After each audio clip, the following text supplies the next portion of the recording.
Good morning. நான் உங்கள் maths teacher பேசுகிறேன். All of you welcome to our maths ma'am channel. இன்றைக்கி நம்ம பார்க்க போகிறது அல்ஜிப்ரா. இப்போ பாருங்கள், which of the following are polynomial, எது பாலினாமியல் அப்படின்னு கேட்குறாங்க. பாலினாமியல் அப்படின்னா நம்ம வேரியபிளுடைய பவர், அதாவது வேரியபிளுடைய பவர் மைனஸில் வரக்கூடாது, நெகட்டிவாக வரக்கூடாது. ரெண்டாவது, நம்ம வேரியபிளுடைய பவர் ஃப்ராக்ஷனாக இருக்கக்கூடாது. பவர்னால் அடுக்கு. வேரியபிளுடைய அடுக்கு எதில் வரக்கூடாது? மைனஸ்லேயும் வரக்கூடாது. ரெண்டாவது, பின்னமாக வரக்கூடாது. இப்போ இதில் பாருங்கள், இது நாட்டிய பாலினாமியல். ஏன் அப்படின்னா 1/x². இது மேலே போச்சுன்னா எக்ஸினுடைய அடுக்கு மைனஸில் வந்துடும்.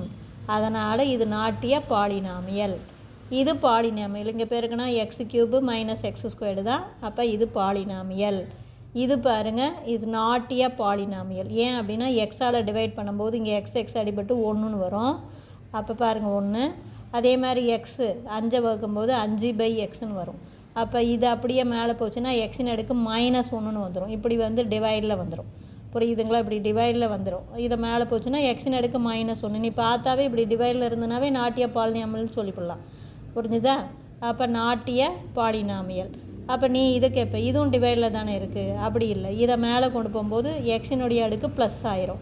இது மேலே கொண்டு போகும்போது எக்ஸின் அடுக்கு ப்ளஸ் ஆயிரும். அப்போ இது எக்ஸின் அடுக்கு 2 + x + 7ன்னு கிடைக்கும். அப்போ இது பாலினாமியல். நல்லா ஞாபகம் வச்சிங்க. பாலினாமியல் அப்படின்னா இந்த அடுக்கு பாசிட்டிவாக தான் இருக்கணும். இந்த அடுக்கு நெகட்டிவாக இருக்கக்கூடாது. இந்த அடுக்கு பின்னமாக வரக்கூடாது. இப்போ இது பாருங்கள், இது எல்லாமே பாலினாமியல். பாருங்கள், அடுக்கு பாசிட்டிவ் தான், இங்கே அடுக்கு பாசிட்டிவ் தான். கோஎஃபிஷியன் உனக்கு ரூட்டில் வந்துக்கலாம். கோஎஃபிஷியன் இர்ரேஷனல் நம்பராக வரலாம். ஆனால் பவர் எதில் வரக்கூடாது? நெகட்டிவாகவும் வரக்கூடாது, பின்னமாகவும் வரக்கூடாது. அப்போ இது பாலினாமியல். ஆனால் இது பாலினாமியல் இல்லை. ஏன் அப்படின்னா இங்கே பவர் பாருங்கள் பாசிட்டிவ், இங்கே 1 பாசிட்டிவ். ஆனால் இங்கே பவர் பார்த்திங்கன்னா எம்எனுடைய அடுக்கில் கியூப் ரூட் அப்படின்னு போட்டால் 1/3. இது ஃப்ராக்ஷன். அப்போ பவர் ஃப்ராக்ஷனில் வரதுனால நாட்டிய பாலினாமியல். புரிஞ்சுதுங்களா? மொத்தம் பாலினாமியல் அப்படின்னு நம்ம கன்சிடர் பண்ணணும் அப்படின்னம்னா பவரை பார்க்கணும்.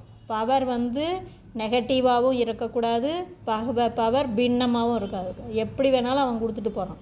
பவர் பாசிட்டிவில் மட்டும்தான் இருக்கணும். அப்போ தான் அது பாலினாமியல். இல்லைன்னா அது பாலினாமியல் இல்லை. புரிஞ்சுதுங்களா? Wish you all the best. Thank you.